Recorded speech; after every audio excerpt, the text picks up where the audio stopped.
చేసి పతికి స్వాగతం చెప్పాలని అభ్యంగన స్నానానికి తయారయ్యింది.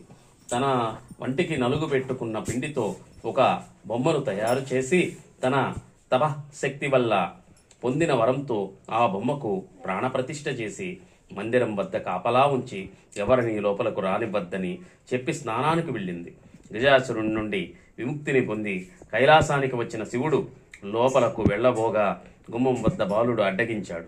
తాను ఈ కైలాసానికే అధిపతినని పార్వతి భర్త వివాదాలు పెరిగాయి. పట్టుదల పెరిగి శివుడికి కోపం వచ్చింది. ప్రథమ గణాదులు కూడా ఆ బాలుడిని ముందు ఓడిపోయాయి. ఇక తాళలేక శివుడు త్రిశూలంతో బాలుడి శిరస్సును ఖండించాడు. పార్వతి వచ్చి నిర్జీవుడై ఉన్న బిడ్డడిని చూచి, నాదా, పసివాణ్ణి ఇంత దారుణంగా హింసిస్తారా అని రోధించింది.